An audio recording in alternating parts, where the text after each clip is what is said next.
Beloved, this is the Culture and Camaraderie podcast with Damilare and Tiberius. Yo, The most introspective, thought-provoking, industrious, creative discussion you're going to listen to start your week off.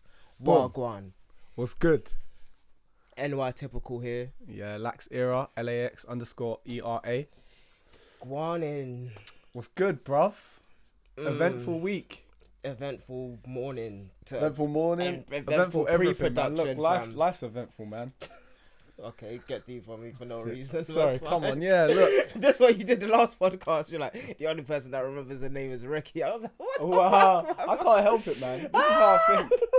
This is how I get through life.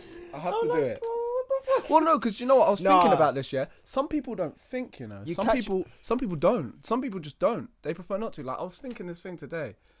There's like, I can't even remember exactly what it was. But I was just thinking some people would prefer not to have to think about things or think things through. Or they do certain things just because that's all they've always known. You know? Like, Yeah.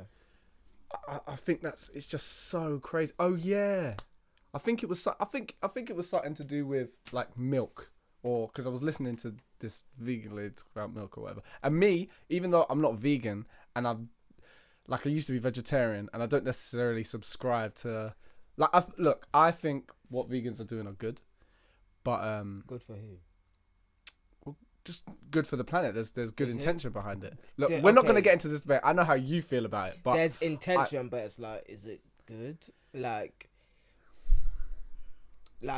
a lot of things that people do are selfish, and then okay, yeah. Well, when look, it okay, yeah, comes- but we can get philosophical with that and say everything we do is selfish. no, but Yeah, you I can don't you get can it. say that, because if anytime you can easily argue, anytime you do something for someone or help someone out, is to make yourself feel like that's something you do to better to feel good about yourself and to That'd build your be a own lie. character.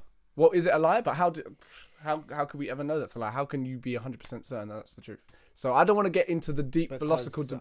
Look, we're going on a tangent. This is not what I was I've talking about. searched. Okay, This is not what I was talking about. you know what? Look, veganism is veganism. I'm not a vegan. I used to be vegetarian. I'm not going to talk about it because I'm outside of that sphere. I'm not going to pretend like I know. I don't even want to get into the debate. Yeah. My point was, it was like,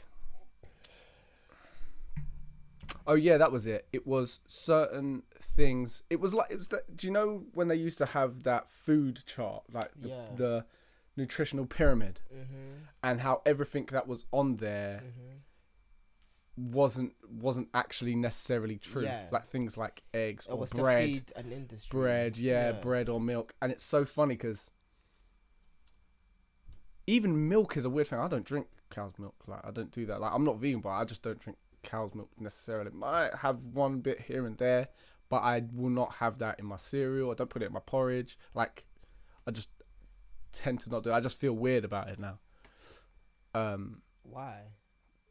I don't know. Just yeah, I just do. Well, you watched that video. It's not even necessarily about the Okay, video. but you did watch the video. Mate, I've watched loads of All videos. of the Bro, I videos, used to be yeah. vegetarian, bro. Of course For the I went reason. through that phase. I was vegetarian for 2 years. That's crazy. But I just find it interesting. It's like, even with politics, like, you might be given certain facts about things, and just because you're so hell-bent on holding on to an ideology, you will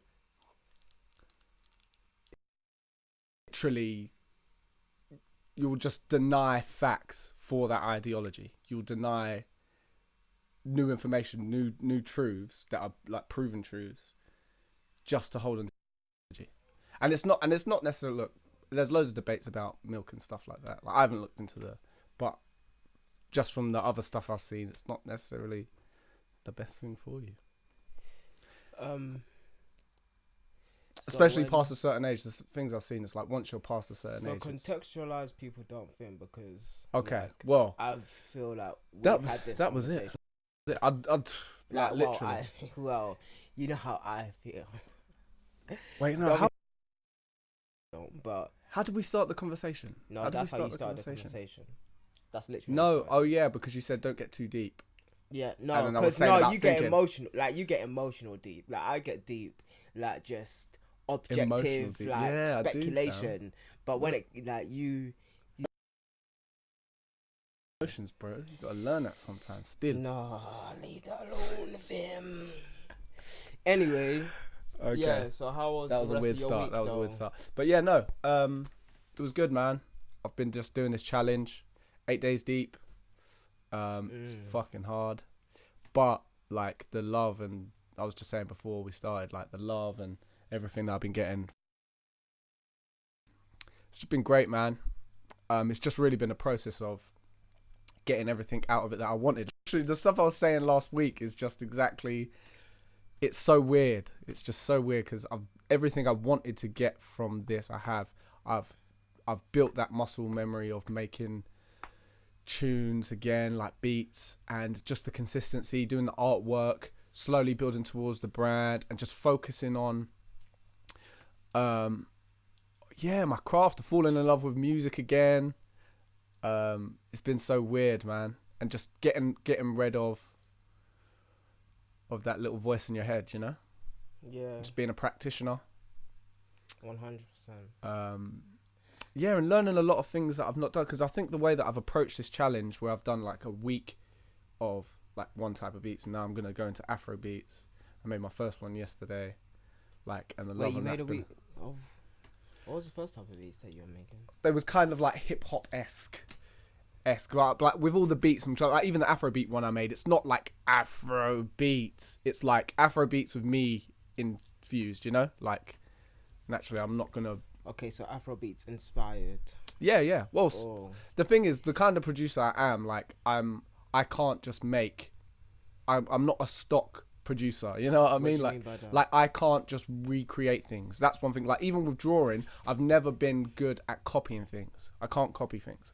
I can be inspired by things, Yeah. and I can draw from things, but I literally can't. That's the weirdest thing. I just have to make.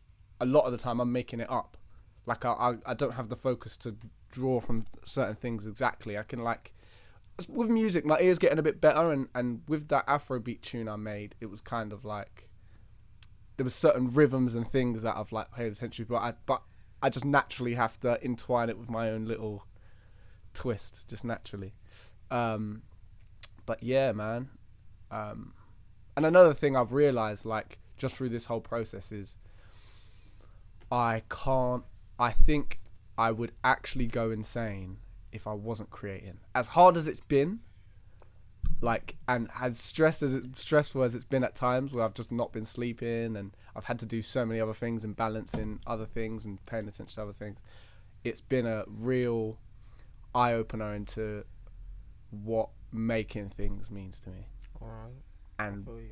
and yeah, man, like I would. If I couldn't create, I just don't see what the point would be. If I couldn't make 100%. things, you know, like I literally, if I couldn't, Yeah. I think that's why I'm willing to, like, I'd just be even willing to, you know, I mean, not be broke just just to create. I know that's not going to be the case, 100%. but I'd 100%, 1,000,000%, because just through that thing that I used to have before of just all the fear of people are going to think of me and my work, emotionally embarrassed. It's just so crazy to go through this process of just focusing on and being a practitioner and just seeing how that's the core of it. Because I've had people that I've been looking up to and just creatively saying things to me that I'm just like, whoa, like I'm like shit. Alright. Like, and it's cool. It's just cool. Like, I'm a bit low in it. yeah, it's really cool through that, because now it's just a case of, oh, okay, you just got to stay consistent. You just got to be fleshing out these ideas and just digging further to your truth. And, 100. Just keep stacking on what it is you know and you do. Because like as soon as like even yes, it's like I'm noticing like all my muscle memory it's coming back and like, I was so worried to like stop or stand still with everything I was doing, or it not being a certain kind of thing, that I just was stagnating, and I was in this weird limbo where I was doing it but I wasn't. And I guess that's what it means to be a practitioner, is just digging deep on what you feel when you're be putting out there, and yeah, and just just doing that, like building the idea, building the concept, like because I've got so many ideas after this, like just from this, like just doing this has inherently created a pathway for itself. It's just inherently created a pathway, and the links to the other things that I'm gonna do. Like I'm gonna do a whole recap after this. Like this is almost gonna be like a little launch of my YouTube channel, you know. So it's not like necessarily that I'm gonna be going ham on YouTube per se, but it's gonna be another way it's gonna be a way for me to start putting myself out there as me, you know, like more of my personality into my stuff.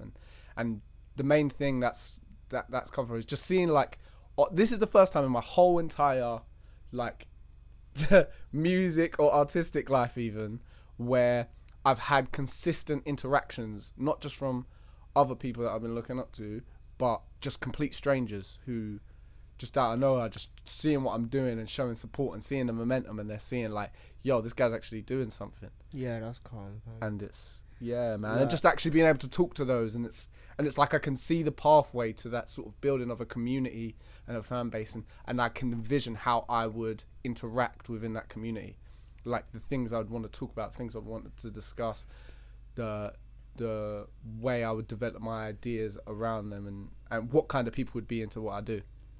So yeah, that was really long explanation of this week, but that's how much I've taken from it. It's been great. Definitely. Yeah, it's a great feeling. Like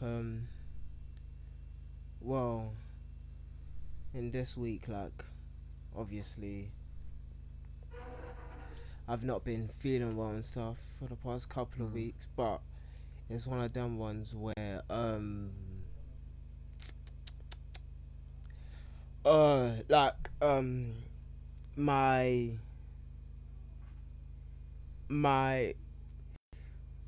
my level of production makes up for it, basically. So even though I haven't wrote necessarily a lot this the amount of stuff that I've done prior, like a blog already dropped this week, even though I didn't like mess with the blog like necessarily like I would used to until after the blog dropped, it still dropped.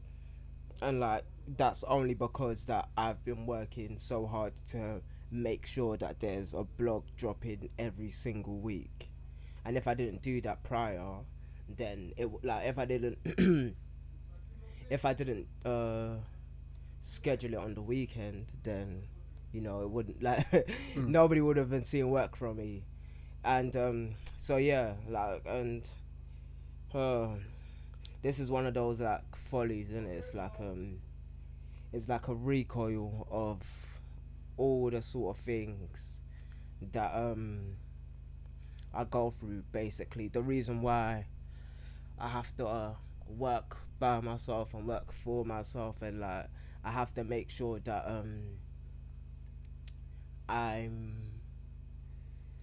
I'm really like supporting my future self, because that's a lot of what I do. Is like I support myself in the future and make sure that he has work to look forward to, or else it would all like go into a riot if I was like working on the day. Like I've worked on the day before, but I know that if I don't have certain things set up, then it's all gonna then anything you're at the mercy of life, isn't it? And then like because of that, like I have to set up real actual I have to set up real like nourishment. I have to set up real articles that last, because if I was to talk about something that happened last week or on the weekend and then schedule it to drop on Thursday, which is when I drop my lifestyle type stuff, that wouldn't have worked. So basically,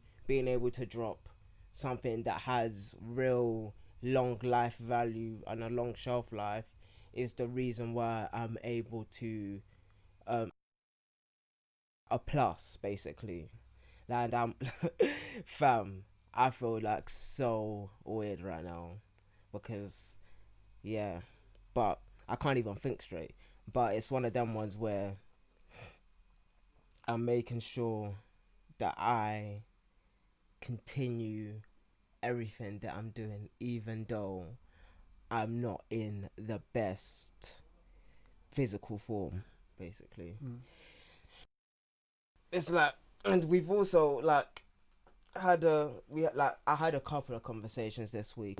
They were all surrounded like just working, like, because there are conversations where it's like I could have had certain pieces of work done, and I could be making money from this thing if I was to do it, but that isn't me, and that is not the type of work that I do. So like I have to either decline or hand it off to someone else, because really and truly that is not that is not me. Like I have to be able to, even though stuff is really good money, I have to be able to say no to that, because that isn't the type of stuff that I do necessarily.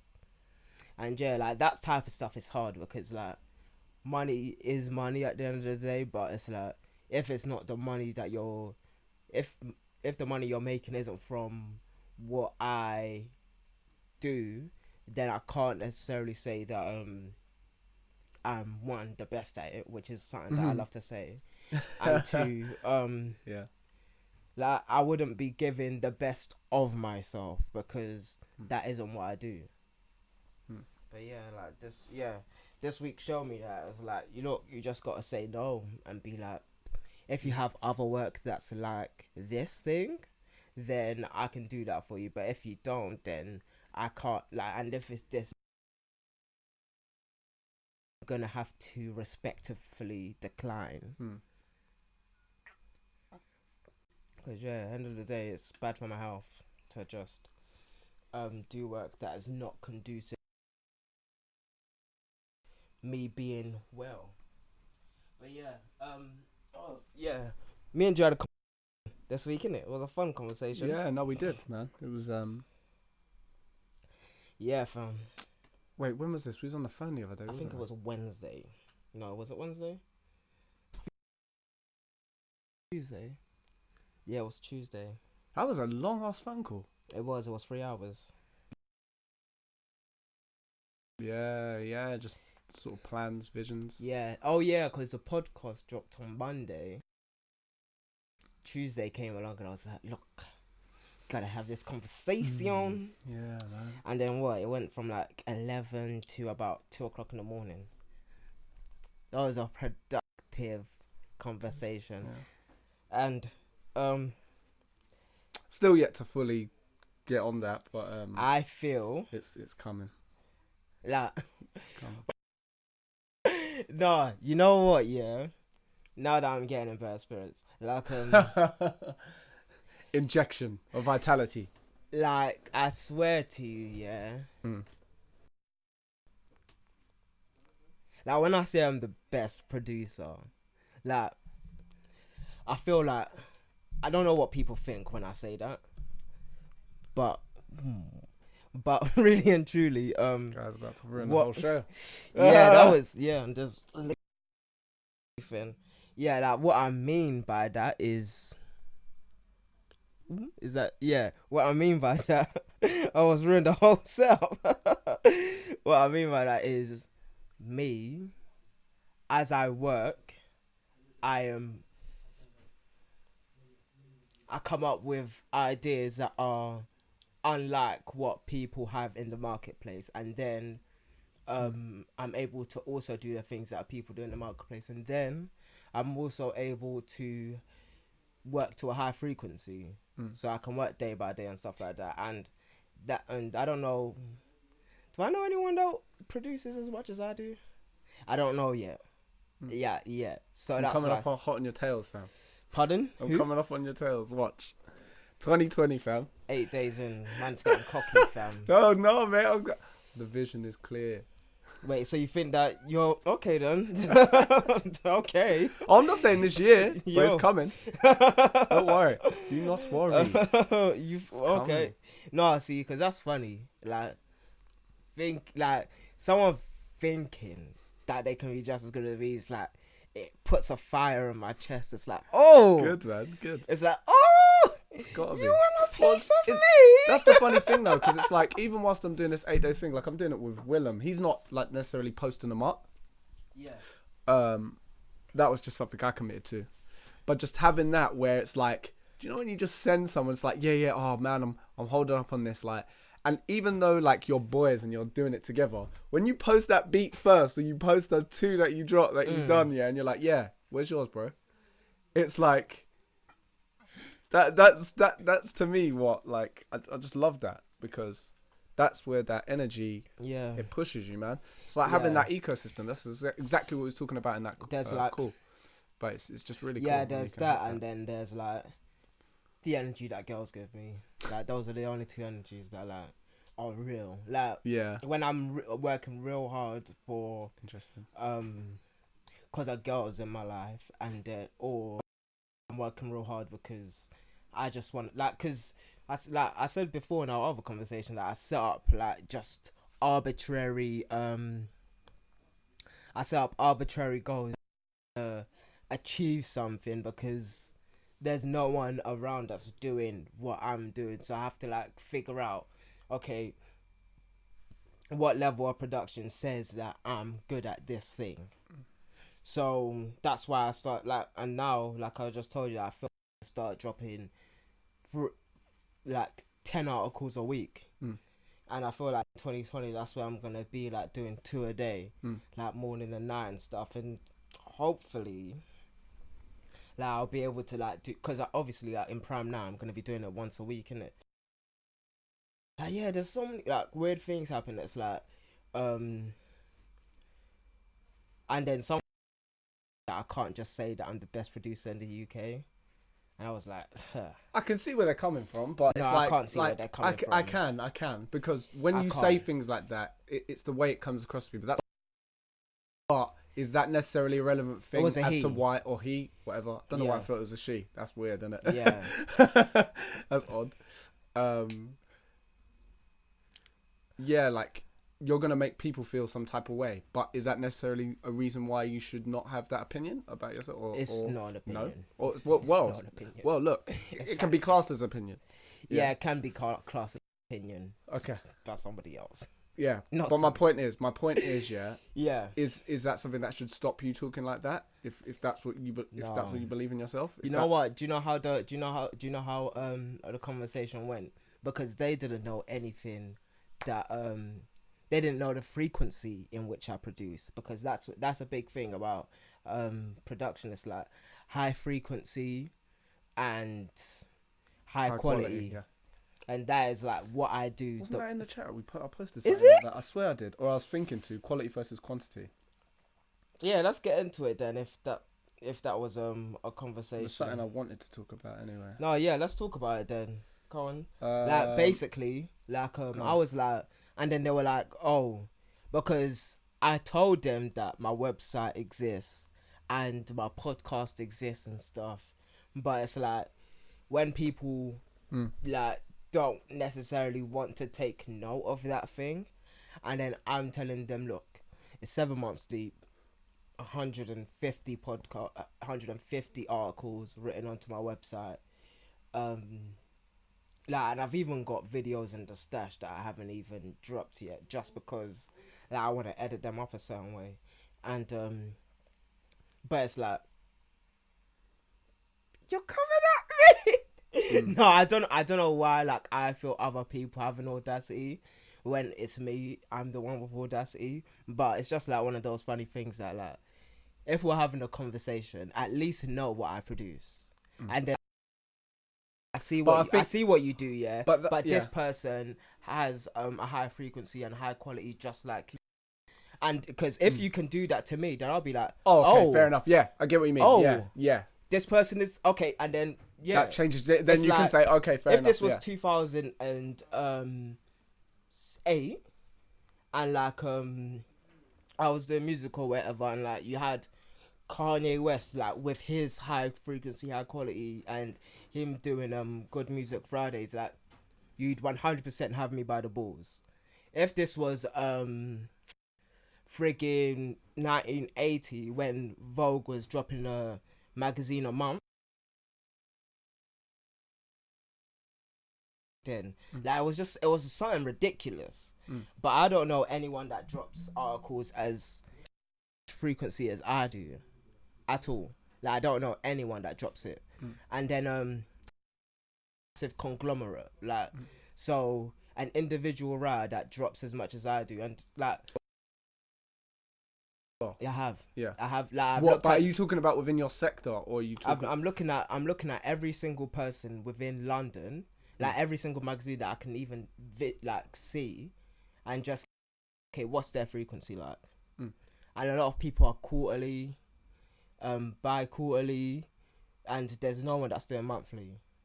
So if you have 8-10 people doing, wait, they're dropping articles quarterly.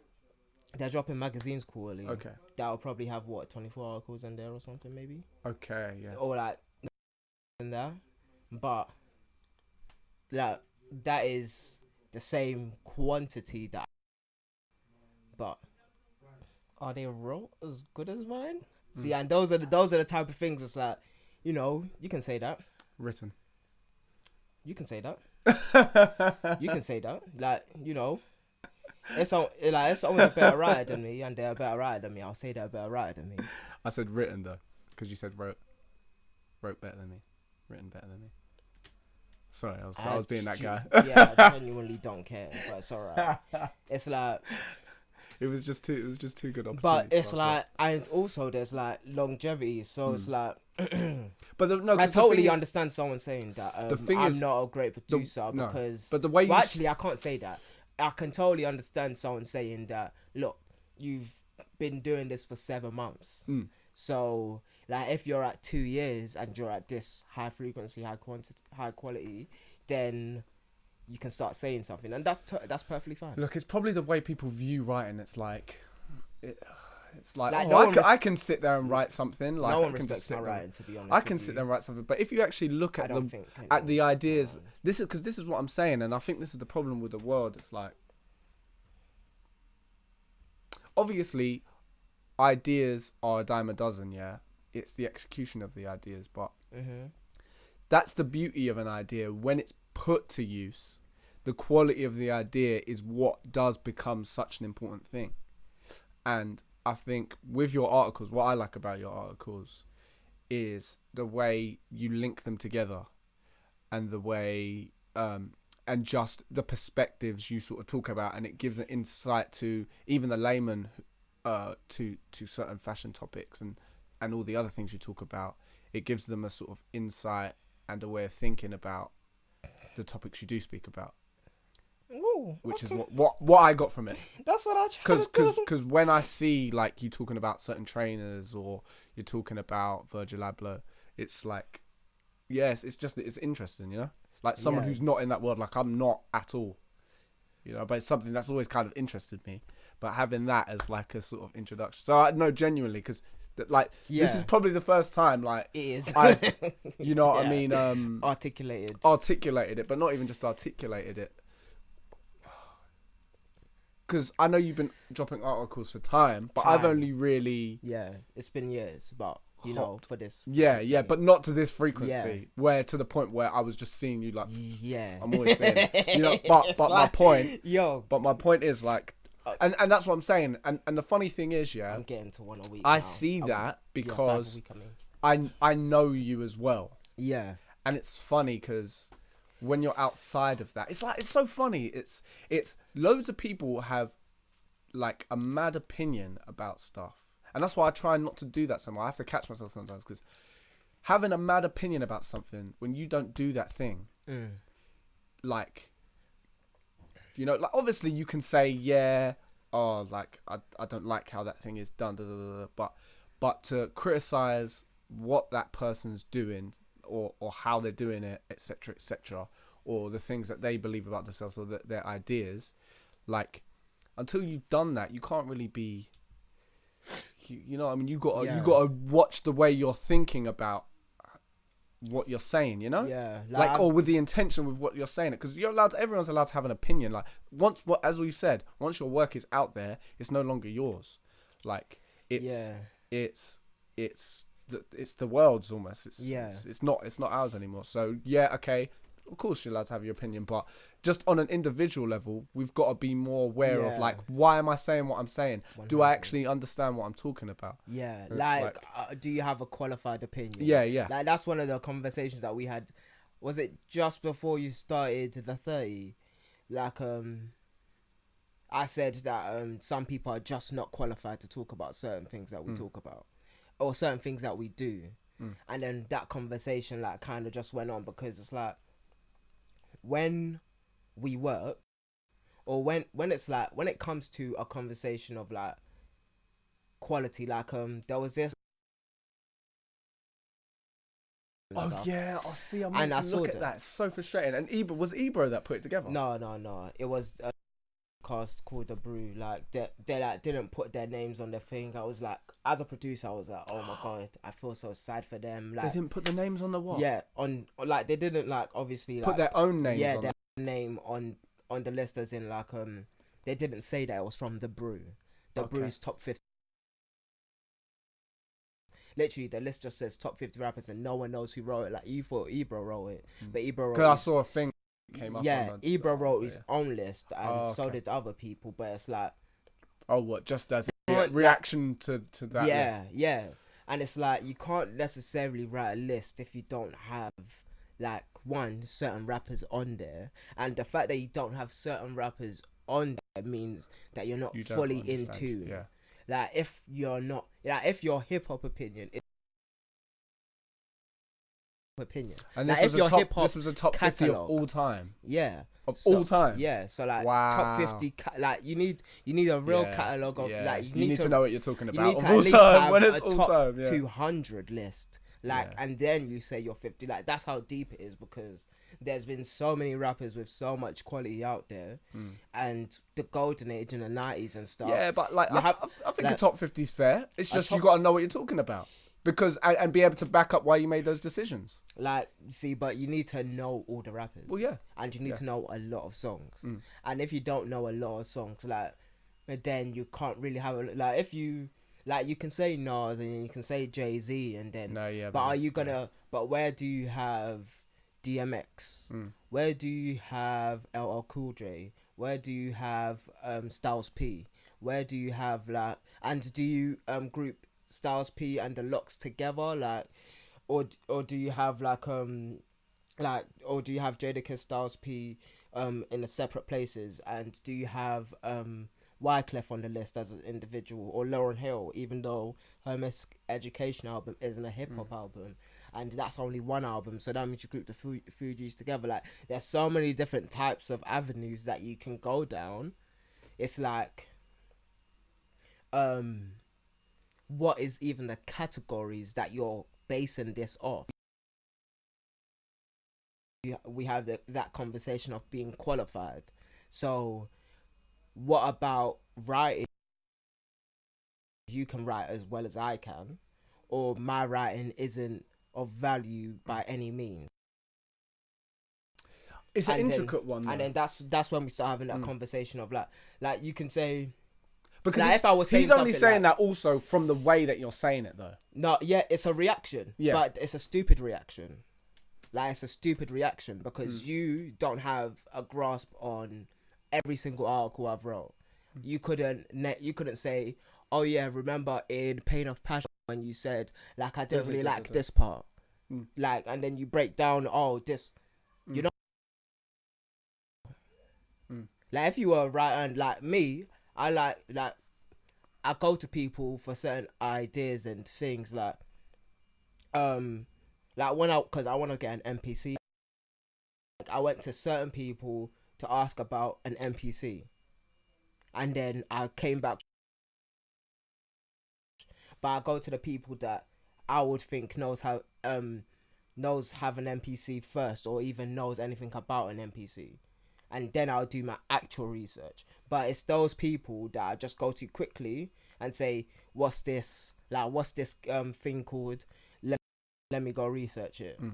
So it's like, if you don't know, if you don't know what a stanza is, like, why are we even talking about this? Like, and it's a funny thing, like when I drop my book, it's like, yeah, because I did say, you know, it belongs to the world, but not everybody in the world can have an opinion. Like, well, not everybody in the world, Yeah. not everybody in the world can like just break down your thing and say it's good or bad. I think a because better there's- what. Because look, here's what I think. Yeah, I feel like because this is the kind of Not conversation. every person's opinion is of equal value. Yeah, That's the better way to say it. Yeah, because Because, there's a level, because there's a inherently level- in that it's not just saying oh, you shouldn't take everyone's opinion the same way. Yeah. It's also saying for the people who do make these opinions, make your opinion valuable. You know? Yeah. And the way you do that is by understanding Yeah, like you have to to have some an extent or entrenched have understanding. experience. Yeah, yeah. Like, And there's- sometimes that's not even the study of that thing. What? It's the practice of that thing. Okay. I thought You you get were what I gonna mean? go on, No, I no. thought you were gonna No, go on a because tangent because there's only two ways. It's like There's only- critics. It's like Yeah. it's like people who go and sit and watch shows or have food or you know what I mean, and they Yeah. write up all these things, but there's an agenda or a bias, you know, Yeah. behind those things. That's a bit sad. And that's what I'm saying. It's like that's why sometimes it is a practice of that. And even with people who's like, you know what I mean? So sometimes you have got to look under the layers. Some people are like get jealous because they didn't get to certain places and they become someone who's a critic, and you know, like there's so many layers to what makes someone's opinion. You have to look at it Yeah. for what are they saying? Like how have they structured their Yeah. opinion? Just because they've said this thing and they've dressed it up in a few fancy words. Yeah. Is that of Yeah, value? like the funny thing is, yeah, like I heard Joe Biden say something on his podcast. He said he would come to for an unbiased Huh? top. He We're the said, people, yeah, okay. that you come to for an top 50 list or something like that, right? And then he said, Kanye isn't in his top 50. No, but look, that's agenda based. The way, because he's had an agenda against Kanye for years because of like the stuff that he says about Trump, like, and then Okay. all like just certain space. And even though he should be able to relate to that, then you should even like just taking away agenda, you should be able to say Kanye has Well, had his many albums that this- have influenced this. yeah. And This they've- much of what hip hop is now.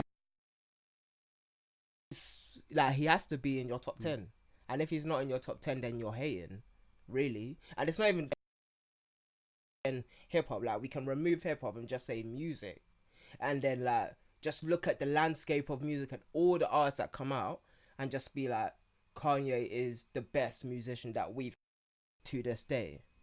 And like he's not just like music, it's like producer. And then you go to orchestration and it's like he can really put something together. Like he doesn't even need to rap on it to put something together properly.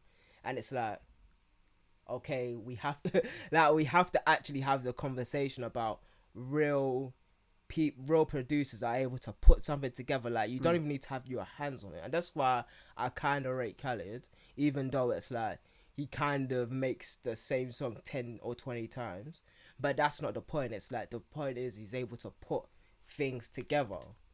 Like I can't really have an opinion on being a musician until I learn the trumpet. Like I'm picking a brass instrument and I'm just gonna learn it because I I want to actually Man speak. like Miles. Yeah.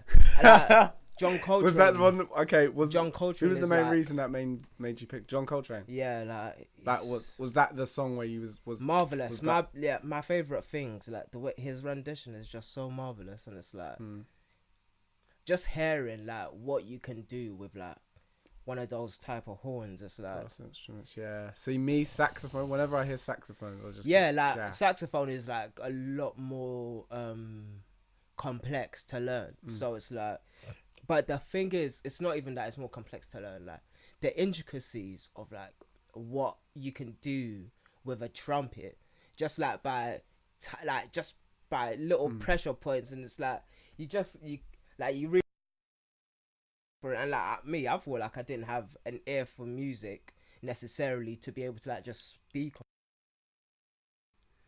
I have to be able to open myself up in a certain type of way, and I want to like opinion. That's why I want to like, and that's why I'm learning how to read music because that's more. At least then it's based on an opinion that comes from the same space. Because although my opinions aren't biased and they're entrenched in history, to say they're entrenched in practice also, because everything that creativity that I've done, like I've done photography, I've done interior design, I've done graphics design, I've done 3D design, 2D animation, 3D, and I need to open and I've even done fashion, and open myself up to this music, like being a musician, or else I need to open myself up to music, even though music is like the most complex thing. Like music is an entity by itself. Like a creative that's real. Like when I talk about being a consummate creative, like this is something that we spoke about years ago. But I know. I just want you to. Oh yeah, sorry, I'm on a podcast. Come on, bro. But yeah, when I talk about being a consummate creative, it's someone who's really about the craft of creating, basically. So not like creative as in like the industry term, like junior creative, senior creative, all of those type of things. Like a real creative, someone that makes things. So if you have the ability to make, then you shouldn't be bound by any medium. So you should be able to make a hairbrush the same way that you're able to make a door. And then you have the same foundation, because those are the same foundational principles. You go through ideation, you go through specifications, and then like you start making the type of door, and then like you do the little type of intricacies, and then you articulate it into real life, basically. So you should be able to do that with everything. So like, and then let me put that in music terms. It's like you start jamming out, you have a jam out session, and then you catch a certain like tone or note, and then it's like, oh, let me see if I can loop that, blah blah blah blah blah. It's just a story, man. Yeah, and it's like building up on that repertoire of things. So, and then what you can't, because methodology, and then with that I was able to translate that to fashion, industrial design, and like just pretty much everything else that I wanted to learn. And it's like, and then learning the real things of like industrial design and fashion, and like just making, that also informed my opinion of how to even build a story up. And then like, so when we start talking about fashion within like when we start talking about context, so when we talk about a story and like, okay, so what are these people wearing, how what do they drink out of, what does a cup even look like in your mind? Now you're able to build up a room. What the hell is a room? Like you start being able to answer these questions, because you're a real creative, because you make things, and making things as part of your process are in the space within your mind. Like when you close your eyes, are you able to inform a Find so interesting about fashion as well. Well, I like that, like the way, like I'm just so I really gotten, so to speak, but it's like I like when I see it as someone who just does create things. I always ask like, why has someone picked that color or that Bro, addition? like it's And informed by history. Yeah, and it's like, oh, so weird. But stuff like that I just find so cool. It's kind of like I was looking at this. I came across this video where this guy was breaking down how Johnny Ives was completely so open about how influenced he was, and how that he literally was so candid about, even down to the interfaces on some of the apps, like the recorder and what else? There was a couple of things, but just how his design language influences stuff. And when you look at the stuff he made, it was just so. It almost does look timeless, like all the stuff he made. Like I was even looking at the recorder he made. It was just, it's really cool. Like it was just the thought about, and it was so interesting what he said. It's with design. I can't remember exactly what it was, but it was essentially good design is is almost like, it's not no design, but he said it was as little design as possible. Yeah. You know, with a little actual design as possible. And I know contextually, good design makes like with good design, it's like you don't know that it's been designed. It's like it's just there, and you don't know bad design until it's like until you get something wrong with a product.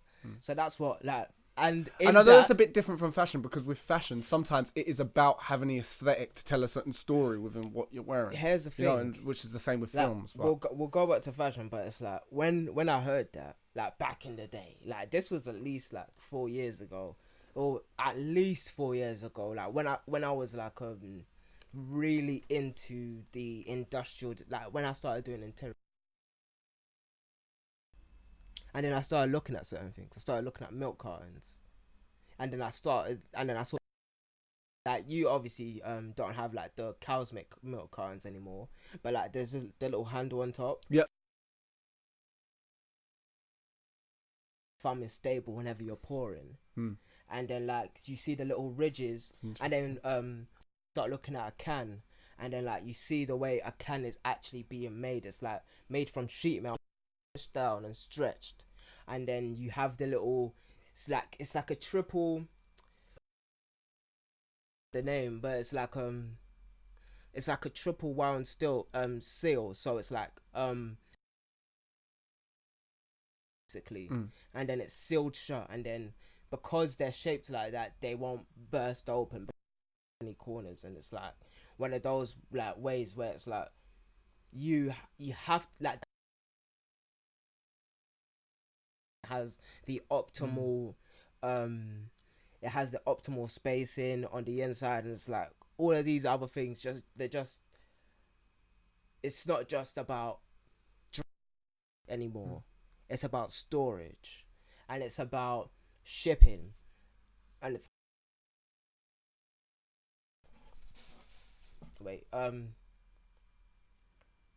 it's really about moves through time, and is able to move through space. Basically, it's over there. Sorry. What else did you learn about Dieter Rams? I was just because I only had a brief. I've been doing this beat. I haven't been able to sit down and get my study on, but I was just looking into. I was mainly just looking into how he influenced Apple, and just his design language, just his design language. Director of Apple anymore. That's some serious stuff. It is. That is very serious. It is. When John Lasseter left Pixar. Yeah. And poor Toy Story 4, man. Damn. Even the trailer looked uninspiring. It looked like a typical. That's literally the end of an era. Like literally, Steve Jobs, John Lasseter, the guy that made Star Wars, forgot his name, and then and then Johnny Ives. Like, well, Johnny Ives came a bit later, but it's like these guys started 3D design and real timeless industrial design. And then like there was that obvious period where Steve Jobs got ousted by Apple. He made Next.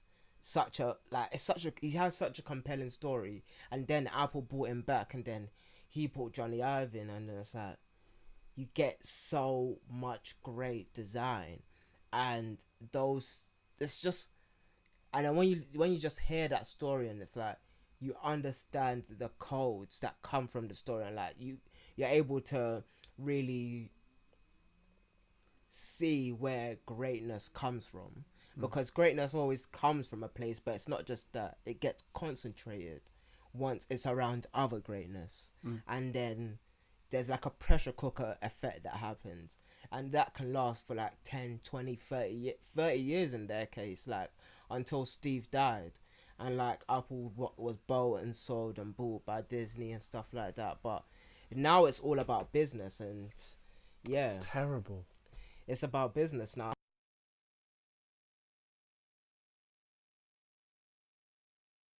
Haunted by 3D, and I was just like, this isn't gonna last, sort of thing.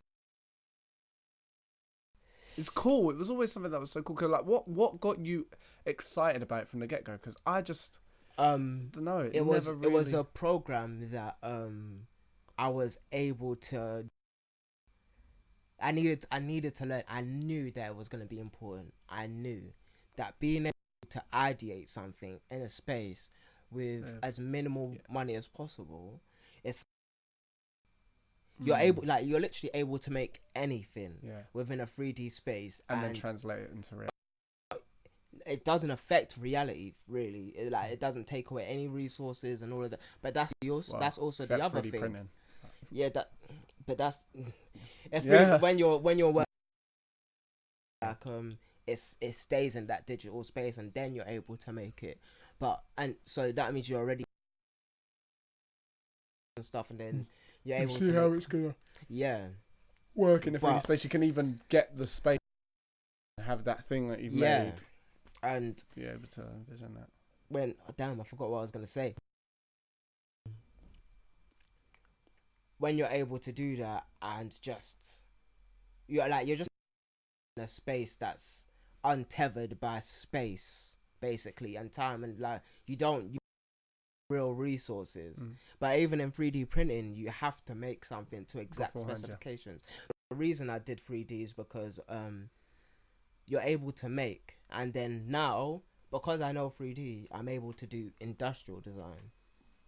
Like that's the whole point. It's like, and then you're able to like I can learn how to make prosthetics because of that, and then that goes to other spaces. Like I can make anything in 3D, or industrial design its foundation is in 3D, and then you get engineering whose foundation is in 3D design as well.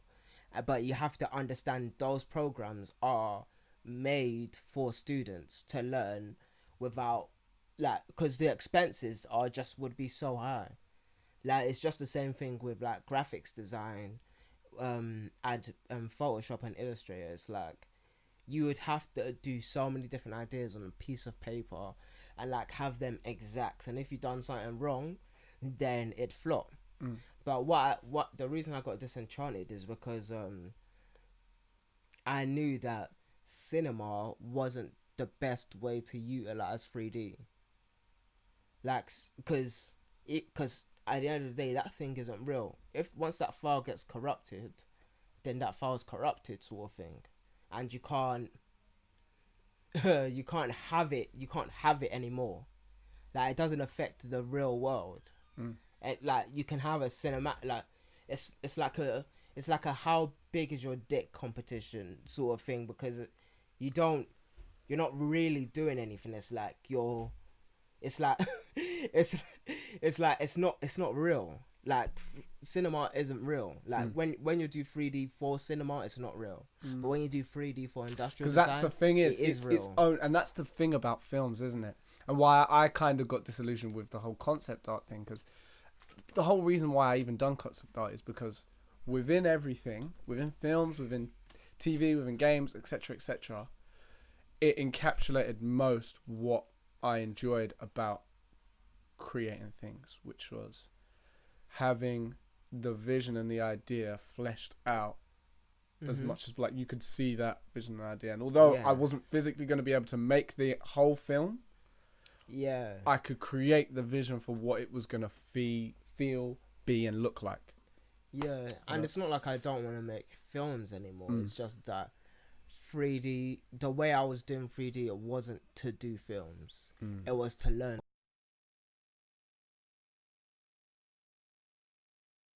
Is one of the hardest thing to do with 3D. And like that, because there's endless, you can do anything. And that's like a whole other sort of thing. And then I had to unlearn certain things that I did learn for cinema. Doing 3D for industrial design, it's like you have to like size the room, and it's like you have to make it real. So, but that's just like one of those. It's. But when you say 3D. You're disillusioned with it, do you mean you just never want to? Not that you're never going to do it again, because I know you're doing that at the moment. But I just wouldn't. It just doesn't as fit a in job. with I just would never do it as a job. Oh, mate, that's what I mean. I like towards the end of uni, I was thinking doing this concept art as like a job. I just knew I couldn't. I knew I couldn't either. Like I needed. It was just too. Like I needed to be able to create a world and have 3D incorporated in it. That's why I loved live action so much back in the day. Not live action today, where everything is basically 3D. Like half of that's basically what live action means now, isn't it? Half of Avengers is 3D, and it's like the first Avengers was the best Avengers because 3D was incorporated. You can tell what the budget was because 3D was so concentrated to the end certain part. Parts. Yeah. And you can't have a Hulk smash scene because those things are just expensive. Like you'd have to make whole cities and crumble, and then like you just have to do dynamic things, and it's like you can't even make those things without properly asserting yourself. So funny. And now it's like they got so much money. Yeah. Let's just make a 3D film. Fam. They're probably all the actors just walking around in green screen at all times. Yeah, that's basically it, and that's sad to me. Like really, me right now, like I'm using 3D for a purpose, and that's really how it's supposed to be. It's like for a singular purpose, for a goal to like really make something easier and have less and well, the other thing is like I need like a tablet now, and it's like. And that's kind of adding to the cost of things, but I genuinely should have a tablet anyways. But my other one broke. Well, I lost my pen really, but yeah, like that's just that. It's mad. Yeah, it's a weird time to think about all that. It's like really, uni was so. Yeah, people are finishing uni right now, isn't it? Man, I was speaking to someone. I saw someone from my old uni. He was like, "Are you finished with uni?" He was the year below me. I was like, "Bro, I'm older than you, bro." Yeah. Finished with uni for real, bro. For real. 4 years ago, 5 years almost. Yeah, fam. 26 this year. I feel like I should do something. I'm probably gonna do something. I should do something this year. I don't ever really do anything for my birthdays. Really? I don't know. I'll go for like a drink or whatever. We went for when Warehouse. 2 birthdays ago. Went where? To a party. It was like the massive warehouse place. I forget what it was. Oh yeah. Oh, that was cool. Yeah, but that's what I mean. That was cool. Like going out. Like I don't know. Like so I can do that on the weekend. You know what I mean? Yeah. Like it could have gone when it wasn't my birthday, but I feel like I want to do something. Maybe take like a weekend. But yeah, it's mad. But it's just to think about how much has changed over that time, and because then you're at that point we was like building a skill set, still kind of trying to figure out what we're trying to figure out what we're trying to do. It's just building the foundation. Yes. I remember when it's not really we're figuring it out anymore. It's like we've got it patterned. We've got where we want to put our time for our skills but back then we was figuring out. Like when we was in uni, we was figuring out. well, Yeah. these skills, am I gonna literally? I remember the biggest dilemma at that time was like, what am I gonna do? Am I gonna go into this? Am I gonna go into animation? What the fuck's up? You know what I mean? And yeah, that was my first sort of mini breakdown, sort of midlife crisis. Yeah, like, fam. you know, like that was the first time I had that. Like, towards the end of that, because I was just so. I knew like my skill set wasn't ready to go straight into a concept art job from jump, coming out of uni, and I knew it was going to take. And then I was like, yo, do I love this that much? It's not even about love. It's about, am I going to want to do this enough to get this singular job? And I just couldn't answer yes to that. Like, working for a games company, or which is probably more closer to. What about working for a manga company? Even a manga. At that point, I think no.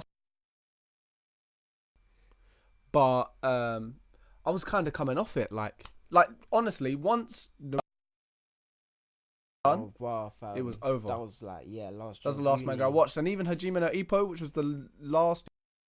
Dude, he fucked that up.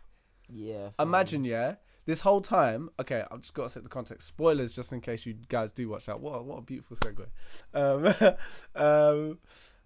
Just in case anyone does watch that's it. That's what the best producer on the UK does, fam. You feel me? Because the funny thing is, look, if you do watch or read Hajime no Ippo, like, sorry, spoilers, but yeah, fam, just go for it. Imagine, you're watching this guy on the road to world champion. It's been 1,200 chapters. Now, to deep 1,200 chapters, this manga started in 89. Naruto ran for 10 years. There was only 500 chapters. I think if that. Don't even know if there was that. Top 600. 10 years before it ended. Yeah? This has been going for 1,200 chapters. Now, he's not even got to the world stage yet. Get him. His biggest rival, Miyata, who everyone's waiting for you to fight against, they've gone into different divisions. Like, you're like, this is going to go down. The whole build-up behind it, you're like, rah, they're building this. And more and more, bro, they end up, he gets a bit punch drunk. He becomes he becomes a trainer. Get him. Before he even got onto the world stage or anything. Get him. Oh, man, I was so upset. You got to understand, I was so upset. I've been watching this since I was in year 9. I've been reading this thing since I was in year 9. And they ruined it like that. That's what I mean. So I was just like, you know what? I'm done. And it's mad. I'm angry, bro. You can tell I'm angry, bro. I'm angry. I'm actually upset. I'm upset. Oh, fam, no, it actually gets like that sometimes. Like when you have that much commitment for something, and then like they just flop it. Like that's what happened with Game of Thrones for me. Oh, mate, exactly. But Attack on Titans is doing such a sweet job, fam. But see, it's because they're taking their time. I'm just so excited. Like I can wait 2 years for the next one, They even though we're not. This is what I'm saying. We're so used to this fast consumption, and that's why I think it's so useful to actually cut down your digital consumption. You should have a hold on that, a control on that, because we become addicted to these things without even knowing. Or we feel like me. I notice I have to stop watching YouTube because I will literally wake up, put on a video. I've got endless YouTube videos. Yeah. I'll put on a video in my ears. I'm just going about my day listening to YouTube videos. Yeah. Non-stop consuming of content. And it's like... That's a bit hard for me, you know. I can't do that. Bro. Like, I can't... Sometimes I can't even listen to music. That is nice. Yeah. Well, to be fair... Well, when I'm working, I like having a podcast on. But do you know what? It's so good when you don't, because actually, I found... I am more focused and creative. Yeah. I actually do work better. It's just harder getting past that first hump of feeling like I need to listen. So I get irritable. I feel that. Like I'm not saying that I don't listen to things, but it's like I'm find myself listening to. Like it's just the fact that I will be listening to somebody else's idea, and that's not saying that I'm not learning anymore. It's just that other people have formed ideas where like you can see that on my bookshelf I've got a book full of ideas. It's like those are foundations and those are principles. Like I've got menswear books and I've got like script writing books, and it's just like pure principles and pure foundation. It's never like Little someone has like an bitty idea ideas. and like Those are waste of time. Yeah. It's absolute waste of times, man. so All that stuff. like I have to keep my mind clear and focused, and like I find myself like just listening to myself while I'm working, because I can't be informing myself of other people's opinions. And plus I'm writing, like it's super hard for me to write and listen to someone. Like literally I will sit on the end of my bed, like right there, and I'll just start typing like this, or I would sit back where you like usually see me, and I just start typing like this on my phone, and then like put it on my phone, and then it's obviously on my computer, so then I work on my computer, edit it like that, and then I go into Illustrator, and then like I make the cover, blah blah blah blah blah, and then that's it. It's like it's done, and that's like a week process sort of thing. And then it's hard to listen to stuff when you write, or well, you can't do it when you're making music. Yeah, you can't do it when you're making music. Like even designing, I can't really listen to stuff when I'm designing. Yeah. When I'm like polishing, it changes my colours for me. Yeah, it's well, I can't think. Like I can't, because when I'm sitting there and I've got to think, okay, why am I doing certain things? Why do I want this to look like this? Or it's like I'm trying to depict this kind of scene, or you know what I mean, or designing a character or environment or whatever, or an illustration. If I'm coming up with the idea for the illustration, like I can't listen to music or listen to anything, especially a podcast or something. But when I'm like, okay, ideas locked, colors locked, like, and I'm just putting it on, then I can just, then it's just like a case of just sort of doing it. Yeah, when you're staring at a blank white screen, it's hard to just like listen to other things. That's like, unless you're sketching, like you're just messing around. Yeah, like I haven't done that in ages, man. I haven't sketched in time. I might have to just do that in. When is a good time to do that for me? I think it might have to be December time, because my book's coming out, and like it's not even that. It's like I'm doing Prime Night, and Prime Night's going all the way to the end of the year, and it's like. But hopefully I'll be able to like just sit down, sketch, probably draw some trainers. Maybe I'll even do like a drop of trainers. Who knows? Who knows? Maybe I'll share some of my designs on Instagram. Ooh. But yeah, how do you feel like anime has affected your like the way you make things? Would you say that's one of your biggest influences? Not in the beginning, but in hindsight. So like when I was like, obviously you've got the DBZ drawings when you're a kid and stuff like that, and then you just draw them characters, but there was also Digimon and stuff, and there was also like you know, every other TV show, and like making Beyblade characters and stuff, and like, you know, that's the type of stuff that I did. But really it was the writing, it was the friendship and camaraderie, and Boom, boom, boom. then we need soundboards, man. We need soundboards. Soundboards coming soon. Yeah, it was like, that's literally because, and then like I started deep in the type of stories that really drew me in, like, and then like that's when I started breaking down stories, and then you hear there's only like 7 true stories and stuff like that, and then it's like, okay, let me see how that really works, and then like you start organizing every single story that you know, and then that comes to my foundational principles of even just writing stories. So it's not even, so anime started with like just fun, like, because it's colors, it's bright. Yeah, it didn't even used to be all like fighting and stuff like that. Yeah, is it? It used to, well, a little bit, but it was more so like a comedy-esque, wasn't it? Yes, like, and it was like, it was like in the beginning, like even Naruto was like that and stuff. Like, well, yeah. Oh, Bleach when it started. Yeah. Bleach could have been one of the great. Yeah, I honestly believe in my heart of hearts, it could have been better than One Piece. I think One Piece takes the crown. Yeah, because Tite Kubo was the best draftsman out of anyone that's been in Shonen Jump. The absolute best draftsman, 100%. I can't. If you look at some of the stuff he was drawing, like 2008. Okay, but it never made my screen. 2010. It never made my screen. It never made your screen. What do you mean? Like he didn't execute, fam. No. Yeah, but there was reasons. If you look into why, and look, we can say there's reasons, like, you know, I mean, like, yeah, everyone had problems, probably had the same sort of problems to deal with, but he just dealt with the problems in a different way. But his time at Shonen Jump wasn't the best. I think in terms of execution, what's his name? Ichiro Yeah, Ichiro Oda. Yeah, there we go. Let me actually find his name. But yeah, He's I don't even watch One Piece, but just from the world he's built and the way he's executed it, I have the beautiful. utmost respect. It's just great.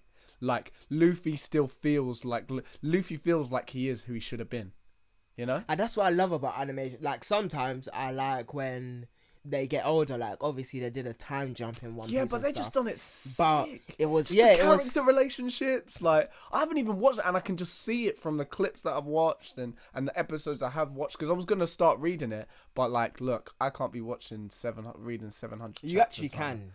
You actually can. That's such a commitment. You know I what? should. You can. I should. You I can. should. Do you know why? Do you think it's got much longer left? Do you think he's gonna wrap it up soon? He said he can go for another 10 years. I love this guy. Oh my gosh! He's You know how like- gassed that? Yeah. Oh my He's like gosh. a gangster. Musashi with it. gave it up. Nah, but that's because he probably understands the world he's built. Like it's probably so true to who he is. Yeah. That's why it's like, oh, it's so weird, and that's why really truly, and I think that's what happened with Tite Kubo. He started to.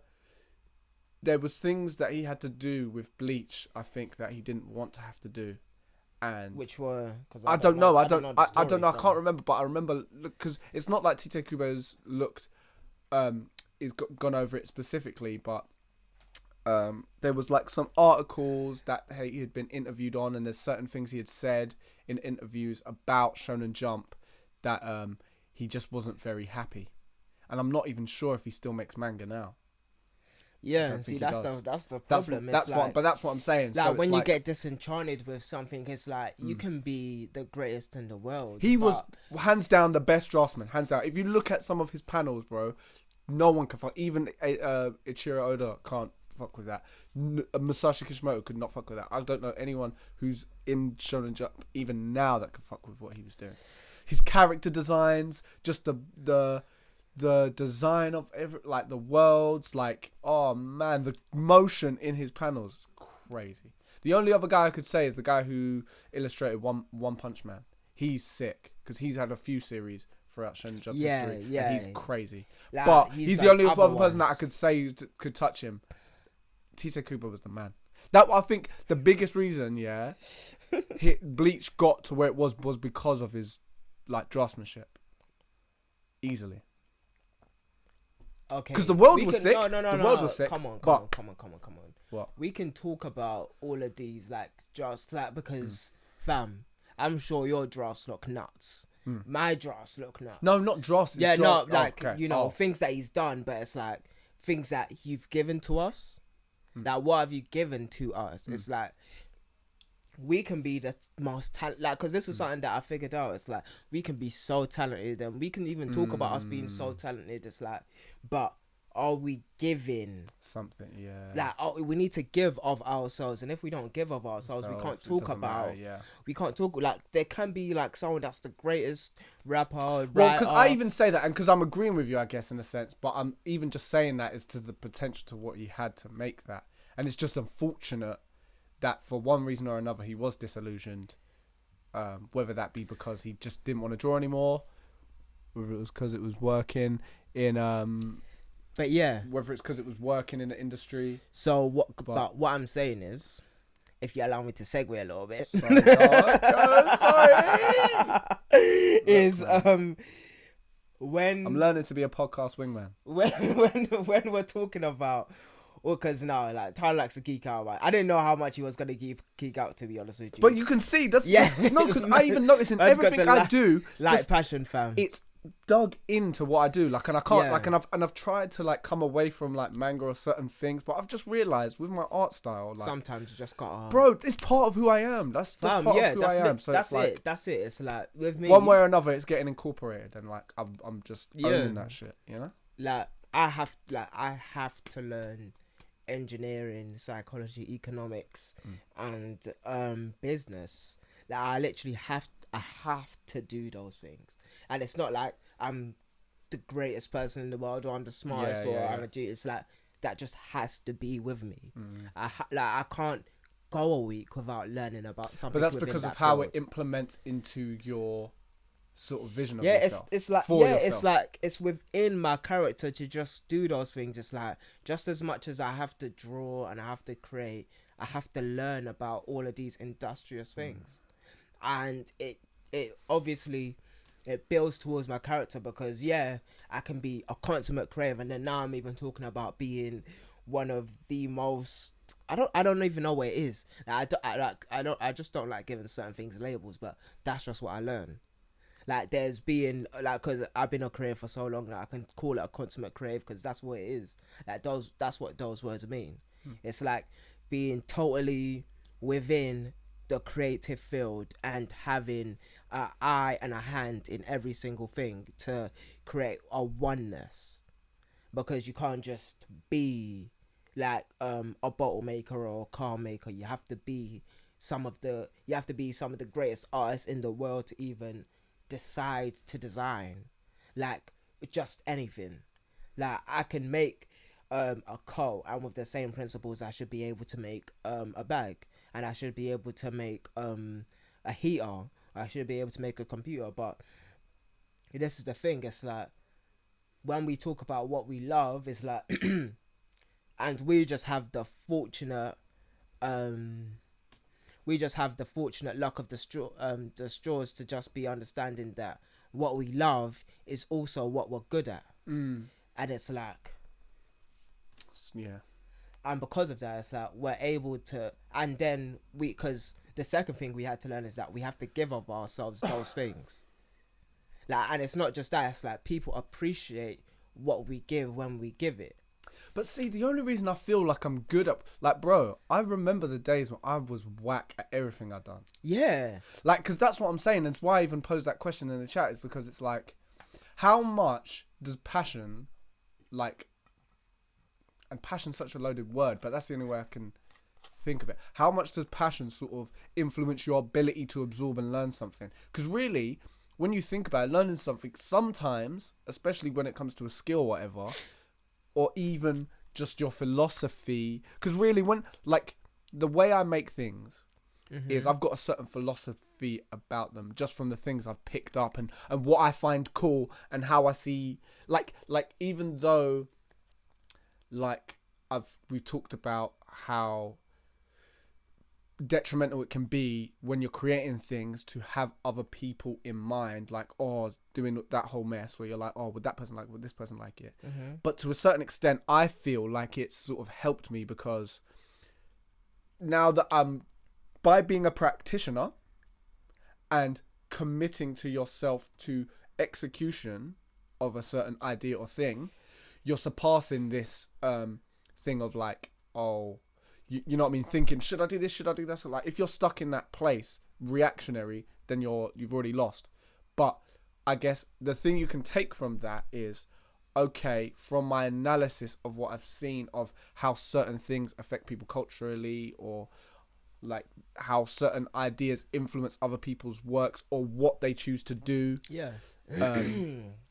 Like how that in itself has also helped me to realize, implementing that into my workflow and the way I create things, to a certain extent, has kind of helped me, especially when I'm doing this 10-day thing. It sort of helped me realize, oh, okay, why did that person, like, I've posted 5 beats before, I've seen, like, they might have not said anything on those first 4 or 5 beats, but then I posted that one that they was like, oh shit, that's the one, this is the one. Like, I've even seen people say, yeah, this is the one, bro, this is the one, like, I like this one the most, this is my favorite one, because they might have listened to, you know, so I'm taking, and then I take from little bits, okay, what is it like? And it's not that I'm like, oh, I'm necessarily shifting what I do because they like it, but it's like, I'm seeing what about what I create affects them.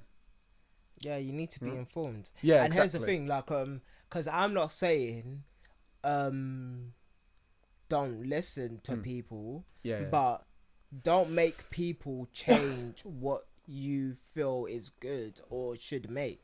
Because when you're listening to other people on what you make, you're not making what you make, like, because at the end of the day, people are buying from you. Like, what I've learned from writing is that people that read me are reading me. They're reading my writing. They're reading the way I think about the world and my ideas and the reason why a podcast is important to some people is that they're able to literally, they're able to listen to how I pose things and how ideas are formulated, because they want to be able to, um, they want to be able to feel what I'm saying at the same time. And it's like, I need to be okay with the type of ideas that I come up with. And when I'm okay with that, I can create my best work. And then when I can create my best work, I can then start saying, so what is that? What's the certain type of things from what I've wrote that that has touched you the most or has gave you the most value? And then when I understand that, then I can start creating more value from that. So it's not that I'm totally disregarding everybody else, because at the end of the day, what I want to do is help other people with my writing. It's not that it's not that I'm writing for fun necessarily. Like, everything that I'm doing is fun, but it's like, this writing is supposed to give of myself. And if I'm not giving of myself, and if I'm so insolent, so greedy, and so gluttonous to my own self, and just like feeding my own ego, and like just saying, oh, look at all of the stuff that I know, then that changes the whole Dynamic, it changes the whole ethic of why I write. So when I'm able to give of myself, then I'm able to understand what is valuable. So then when I know what's valuable, then I'll be able to give more of that value. So then when then I'll be able to understand, okay, this is the value that I'm able to offer, and then this is the value that I offer this person, this person, this person. Let's see if I'm able to correlate that and really concentrate that into something that makes them understand this thing more. So like, if somebody wants to understand execution more, if somebody wants to understand philosophy more, if somebody wants to understand community more, if somebody wants to understand production more, like, because I've had people come up to me and just be like, how do you know these things? And I have to tell them, well, it started with 3D, but I also went into interior design, graphic design, all of these other things. And then it's like, and then I had to tell them why I did that. It's like, to get a better picture of design in general. And then when they heard that, it's like, okay. And then like, and then when they heard the type of jobs I was able to get in marketing, they asked me the questions like, oh, how were you able to do that? And so like, well, because I understand story, I understand people, and I learn psychology and all of these other things, so I'm able to just see what a person wants, and I'm able to give that to them. And then they're able, and then I studied social media for so long that I was able to understand the metric, like early day metrics, not today metrics, but early day metrics. And because of that, that gave me a leg up on the competition, or even a leg up on my colleagues. So then I was great in that field because that's what I did there. But in every dynamic, you can see that I didn't just learn the thing that I was doing. I learned a more well-rounded picture of what I was doing. So that's like, that's the basis of like my foundational philosophy. And if I'm able to incorporate that into my writing, so when I'm writing about sneakers, I'm not just writing about sneakers, I'm writing about the culture, and I'm writing about the style, and I'm writing about what this brings to the thing, and then it's able to, and that's why I need like there's a lot of people that don't comment on my stuff that read it, but I need to see those comments so that I'm able to give more of that type of thing that they're looking for. And if I don't know that, then I can't do that. But it's like, I'm not at the point where my writing is good or bad anymore. Like, my writing is good. Like, I'm a good writer. I can at least say that. But if I want to be the greatest producer, I have to be able to produce content that is valuable useful, the time. And to be able to do that, I need like people's information to be able to say, this is what I read you for. And that's good for everybody. It's not just good for them, it's good for me, and it's good for the whole ecosystem, because then I'm giving more value, and you're giving more value, because people aren't saying, oh, this is a good beat, this is a bad beat. It's like, this is the type of beat that I like. This is what I like to hear from you. This type, and if they're more informed about that thing on the music, they're able to say, oh, I like the way that you arrange this and blah blah blah blah blah. And it's like, and then you have more information about yourself, so then you're able to give better. But we can't do that if you don't start and then start thinking about, oh, what will people type of like, and it's like, at least we have to be able to go through the revolutions of giving. And this is what I said before about when we were talking about just doing the production stuff for that, from the conversations that we were having earlier on in the week. It's like we have to be able to get through this first thing, and then it's like we're able to get to the 5th, 6th rendition of the ideas, so that they're the best ideas. But yeah, that's so true. 100%. Yeah, man. It's funny though, because it's like even now I'm getting, not that anything's getting to, let's say it's getting to my head,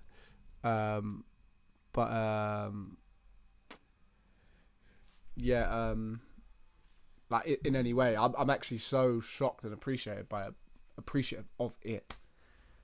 But just knowing that now, I can kind of relax, knowing, okay, you're good. I'm good. Yeah. Like I'm good. Yeah. And I don't have to worry about you can take the next solace beat being rubbish. Like, you can take solace in knowing that your ideas are Yeah. acceptable. Exactly. And now it's all about giving the best of whatever you have going on. And just to sort of round off that sort of discussion about the whole talent thing, like in my opinion, I think talent stems from why you do things and how strongly those things affect you. Because if that is the case, the reason why you do that thing is going to permeate what you do.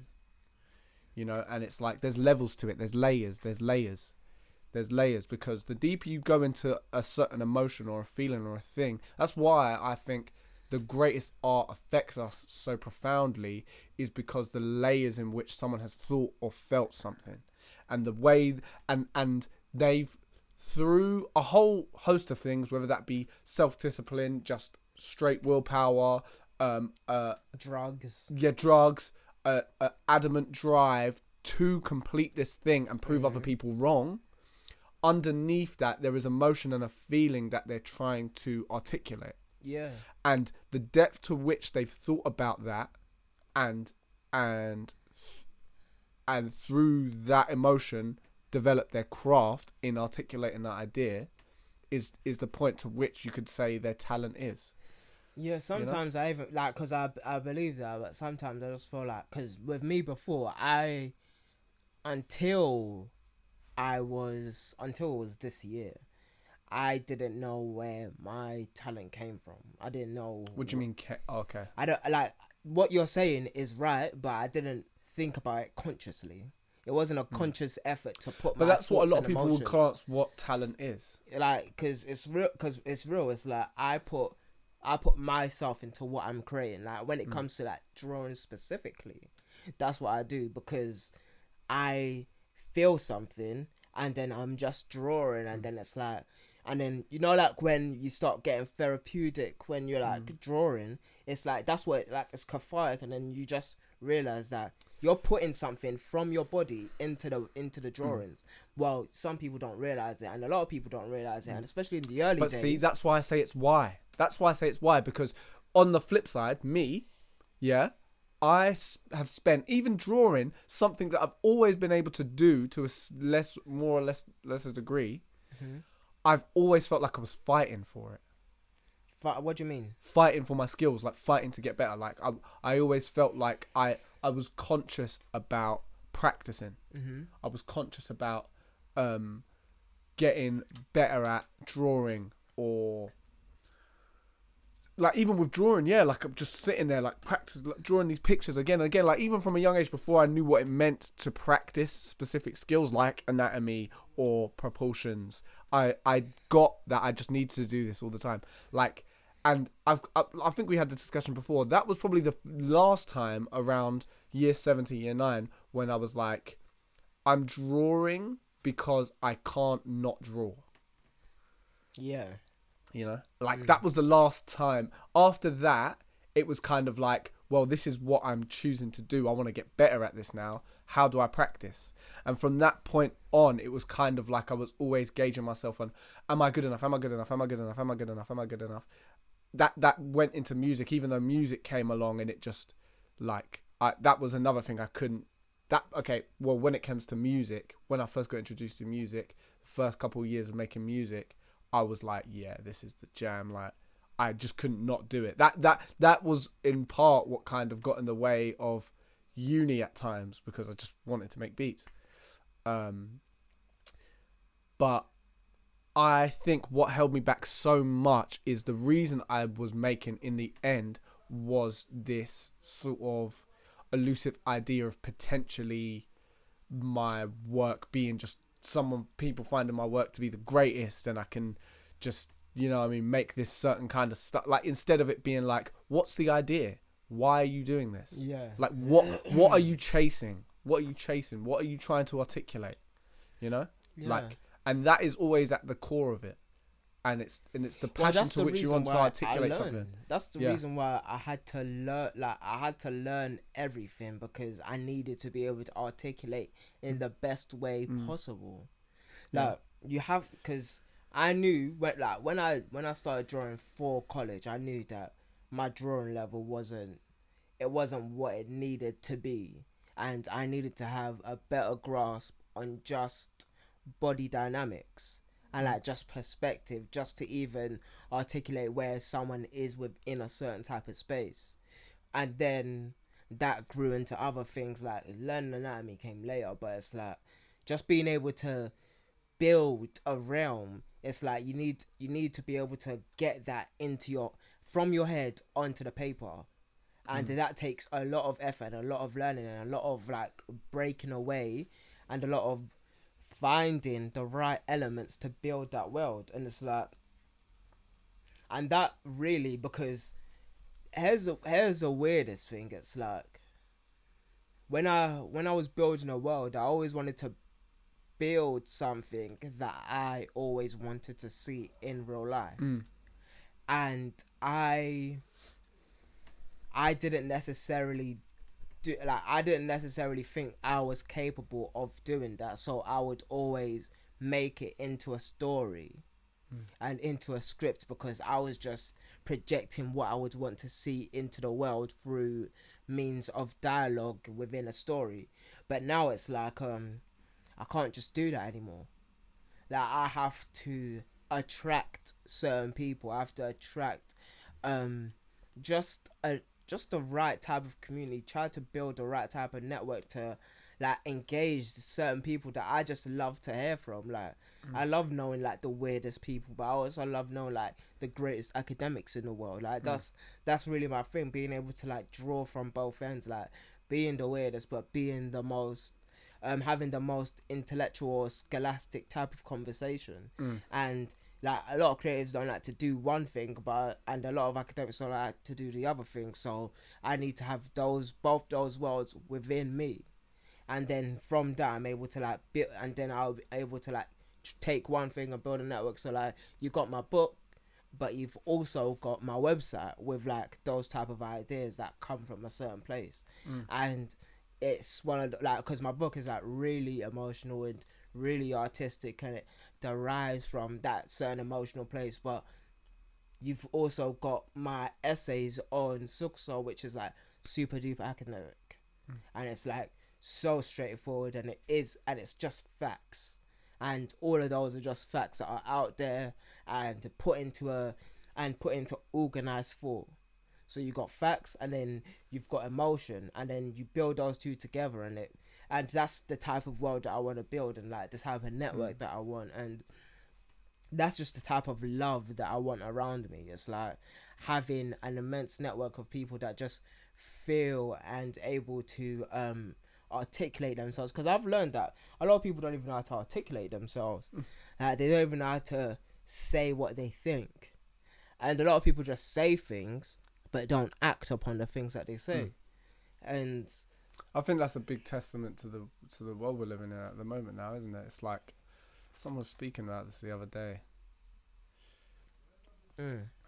It's kind of like, I guess that kind of almost epitomizes social media with the way people get outraged about stuff, and they reactionary to every little thing that comes up that's opposing with their idea, or they feel like that person could get cancelled for or whatever, and they're just floating towards all this negativity and just, it's like trying to, it's so weird. It's like, instead of forming your own individual opinion and belief in the world, actually thinking like, what, actually sitting down and thinking, what do you actually believe? What's actually going to make you and the people around you better, regardless of your situation? Yeah, because there's loads of people out there who's probably got worse situations, especially than us in the West, than most people there. Obviously, it's all relative, but it's like just having that ability to look at yourself and your own individual situation and doing your utmost best to work towards the best good you can possibly imagine, you know? Yeah. Like, and if you can start thinking for yourself a little bit, because obviously all of us to a certain extent are influenced by other people to a certain extent, even if that's just a little bit. But the more you practice thinking for yourself, the better you are going to get at it. And I don't even know whether thinking for yourself is for most people, but I did hear this one lady say a really good thing. Annie Lederman, she said she can't be walking around with a trauma like an unsheathed sword, just flailing around, on that, hitting everything. So. It's like, yeah, you can, but you're gonna cut everybody around you because you don't even know where you're trying to. You don't even have a hold of yourself, and it's like it's not just bro. It's so real. If you can't control the things going on in your life, that's already huge. The things that are going on in your individual mind, your life, your family, the things around you that need to be sorted out, that you actually have the power to change. Yeah. If you can't get a handle on those things, 100. What the hell makes you think you're going to change anything in the world? Exactly. What the hell gives you the audacity? If you cannot, wake up and handle the things within your home, within your work, within the relationships between your family. Yeah. That's what I mean. Like that. Like towards the summer, I made a little vow to myself, like, to stop making excuses for certain things, man. Like, even with my sister, like my relationship with my sister. Yeah. Like, when I feel right to be angry or we argue, it's like, do you know that little thing that's where you say, oh, brothers and sisters are meant to argue, whatever. But it's like, with the arguments that we started to have at certain points, it was like, nah, man. Like, I can't make an excuse for how this is. Yeah. And it's little things like that you've got to start, no matter how small. Like, that's a bit of a bigger case, but it's just little things like definitely going on in your life. You just need to be able to get. Yeah, you need a connection with your like a big, massive part of like why I came back from university, and even like just part of my life right now. It's like I couldn't have people respect me outside without my family not knowing why those people respected me, or even having that type of respect within my own household. Because I heard this one thing, I believe Jim Rohn said, it's like you can't call yourself a good husband and go back home and beat your wife. Like, you can't have everybody thinking, oh, your family's peachy keen and all of that type of stuff, but you're beating your wife in your home and all of these type of things. It's like, you can't live you can't live a facade. You can't. And I really dislike the thought of like just faking it with your family in public when in private your relationship isn't like that. So I made it my like personal mission to not just have a great relationship within like my household, but just like outside the world. So even when we're outside like our immediate family, like cousins, aunties, uncles, all of that type of stuff. So even when we are separate, we're also one. And that is like the most important thing. it's like having those people together and know that blood connects you, and because I don't personally feel like I can connect with someone properly if they don't have that foundation, because if you can get rid of a family member, then what's saying that you can't just get rid of me so easily? Because that's your blood, and if you can do that to your blood, what are you gonna do to me? So it's just one of those ones where it's like we've got Very to real. It's very, very real. we've got to be able to have those proper relationships. Like, bruv, my relationship with like my family's hard. Well, was hard, but I worked at it, and then it became easier.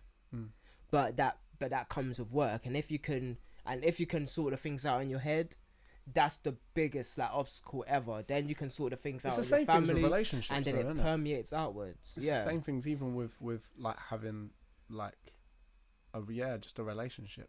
Yeah. It's probably one of the main reasons why divorce rates are so high. It's like everyone just feels like they can go, but I don't feel this anymore. Like, bye. Fam, You know? they didn't even And have it's the like- proper like emphasis on themselves. It like they just entrap someone in a relationship with them when they didn't even know themselves properly. Crazy. And that's just it's like literally it's crazy. Like you It is literally crazy. it's not crazy. on. You shouldn't trap someone in a relationship with you when you don't know yourself. And it's like me, I haven't had successful relationships with women that don't have their mum and dad in their lives. Like most of my successful relationships with women in general they're from 2-parent households. They're not from single parent households. So it's like just having that understanding that you have your parents together at least, or you have your parents, you like your parents. Like you have to like both your parents for me to like just relate to you, because when you're talking to certain people, it's like, and then you're talking about what your dad's done for you and then their dad's done for them, and it's like their dads might not even be in their life. So then it's like, how can But what do you mean when you say relate to you? it's like, if like let's say she hated her dad. I don't hate my dad. And how she hates her dad relates to how she cares about men. So that whole like psychology is there. It's like it's not like you can dislike your dad and say I can like men. It's like, and your dad isn't just one person. That is a part, that your dad is a part of. It's kind of like your structure of how you view. Yeah. Like if a guy doesn't like his mum, or like he doesn't feel like his mum is like a great woman, then he's not gonna really relate to women properly in general. Like me, my mum's a superwoman to me, and that's how I see like what most girls can be, or even should be. Like there can be some girls like that, but on the other hand, they won't, but they have the potential to be.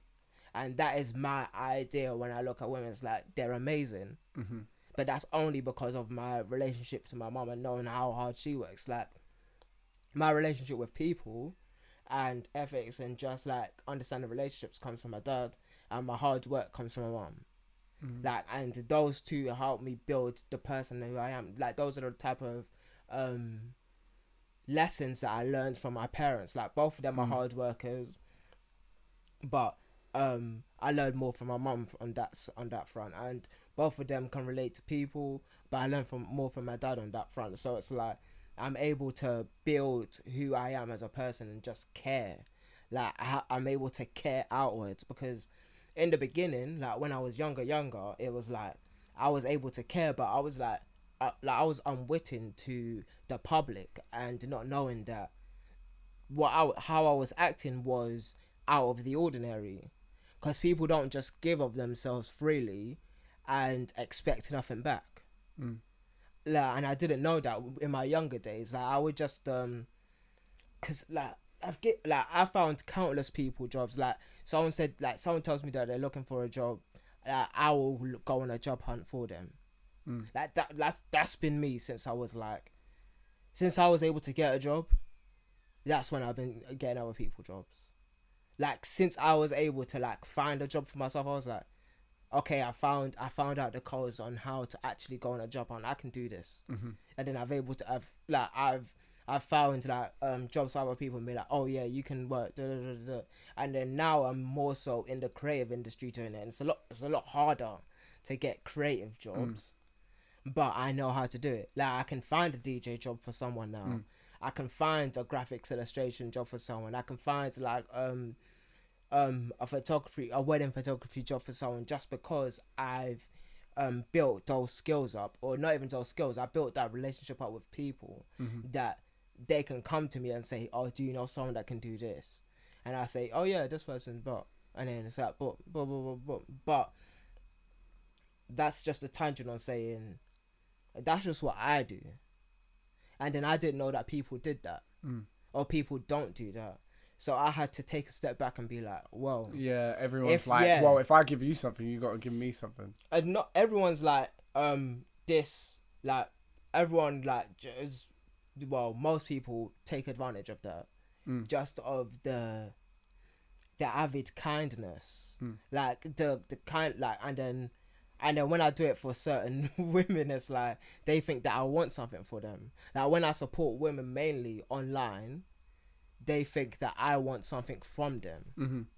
And then I'm like, yeah, but that's layers disgusting. to that. I know, but that's disgusting. Like, no. That is generally disgusting. You shouldn't think that. You shouldn't think, not of course, I want to have sex with you just because I'm no, supporting but you've got to deep the way society is. You got to deep the way society is, because you can say that's disgusting, but you know the layers of stuff that make it that way. You know what I mean? Because as much as you're saying that, she's probably got another whole list of people just under your name that are hitting her up for that exact thing.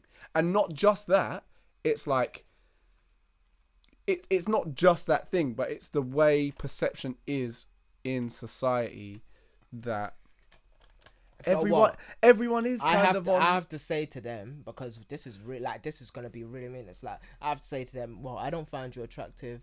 I don't, like, you're not even my type, but you don't need to say it that no, way. But maybe I do have to say it, because I shouldn't have to defend my support of someone, because that's why I have a lot more guy friends in the creative field than I do girlfriends, because they think that I want something from them, and then that disrupts our relationship. And it's like, so you thought all this time, blah blah blah blah blah, and this is why you haven't obviously been supporting me, because you think other people think that.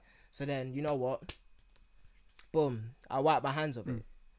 And it's like, I support my guy. I support you all the time. I support Ali all the time. And I do agree with you to a certain extent. All the time, because you guys know that I don't want something from you. I do agree that shouldn't be, because it does come down to character, really.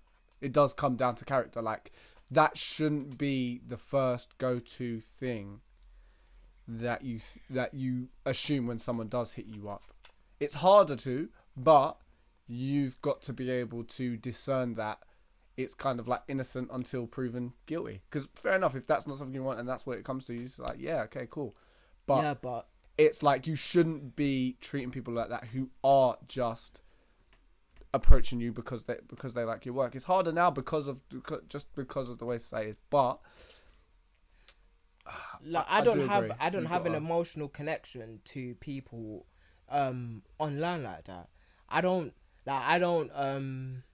it's very hard for me, like, let me say it like this, it's very hard for me to just start a relationship with a girl online, just generally flirt, generally do that, because me, one, I don't text, and two, like, if we don't meet within like the first 2 weeks, and I'm gone, like, I'm unbothered by the relationship.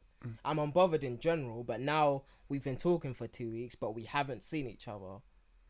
We haven't even been in each other's physical space. What does that even mean? Like, what? Like, it doesn't. Like, it's weird. Like, generally, it's weird. Like, I can't open my mind up to somebody that I've never met before. It's not. It's like, to me, generally, it's just not on. So I don't have those type of relationships with people. Like they can start like I have been approached, but they don't go very far. And it's just to that space where it's like it's either like, because I've never been like, I've always been like on a not even a friendship vibe, but just on a support vibe with people online, because that's just what I do. Because that's the way you view your Instagram. Yeah, as well. That's my Instagram, presence, my Twitter. Yeah. That's the way everything. But see, a lot of people don't. I have not. Yeah, but as someone who's on it, and I've seen the way you. You're use not Twitter on as it. well. You're. I'm not. Yeah, it's like you are the exact same way online. What do you mean? You just like you use it for support. Yeah, and then no, I am. your No, work. no. So me and you are literally in the same. No, boat. no. I'm just gonna say, because I've seen the way. It's not even the way you use Twitter, but like I know you have an understanding of the way other people are using Twitter. Just from the stuff you might repost or the stuff you talk about, you understand the way people use Instagram because of the stuff. Not on Instagram particularly, mainly Twitter that I see you doing this, because that's more of like a place where you'll interact with things that are going on in Twitter. Yeah. You might not be using it in the same way, but you'll interact with those things from your perspective. Yeah. So you already know what it's like, yeah? You already know, especially Twitter can be a fucked up place, bro. Twitter is going to be a weird place. So it's like these things are to be expected. Everyone's on guard. Everyone's insecure. Everyone doesn't really know what they're doing. You know what I mean? Truth be told, a lot of guys don't know how to chat to things when it comes into the DMs. You know what I mean? They're just saying the wildest, maddest stuff in real life. You know what I mean? And it's the like baddest. Like you can't. Never mind, fam. It's just how it is. It's just how it is. So it's like you kind of got to expect that girls are going to be like that. That's I've just been a how real bad boy the in these game streets. is, That's weird, fam. just from jump. Like that's just how the game is.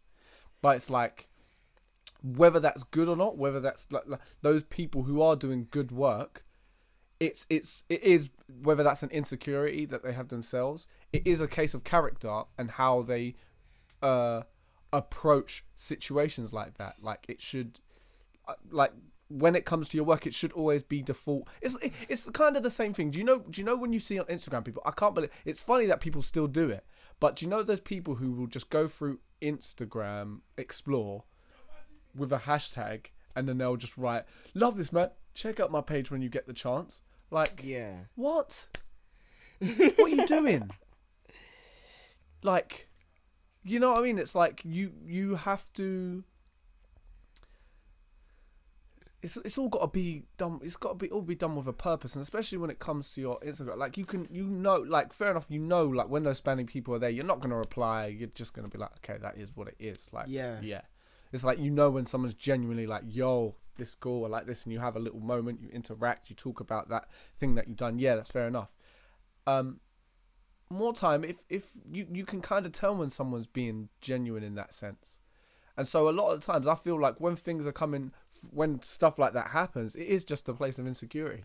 You know what I mean? Just from the volume of things that have happened beforehand. But yeah, in general, just like, cause I like it just makes, it just like sullies the like just the way I feel, like the way I feel about that person. It's like it changes everything. It changes the whole dynamic. It's like because I don't generally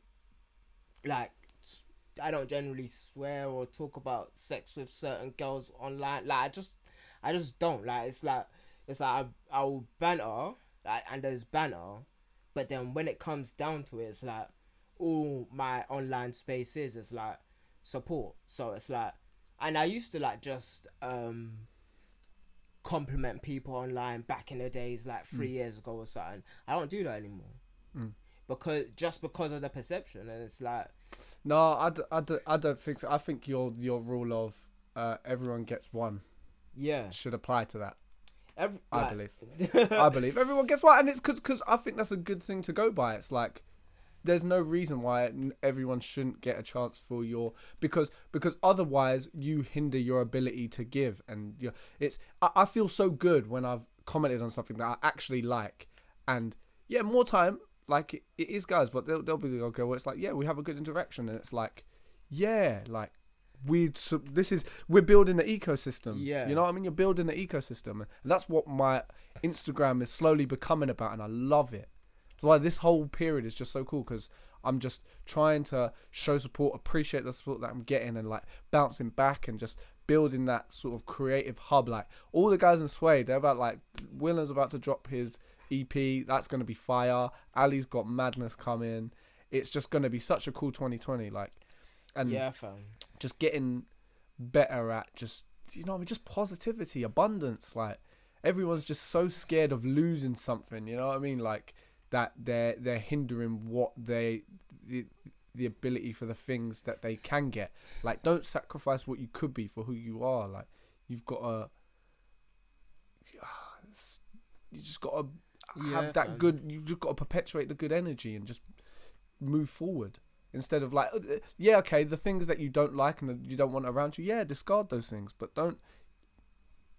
you shouldn't be shutting down positivity because of your own. It's that exact same statement you made about the swinging the sword around. Yeah, fam. It's like, that's exactly that. That's exactly that.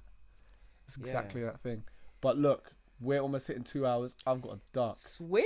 So we've got to lock off this episode. All right. Wide-ranging topics today. Thanks for everyone listening. Yeah, fam.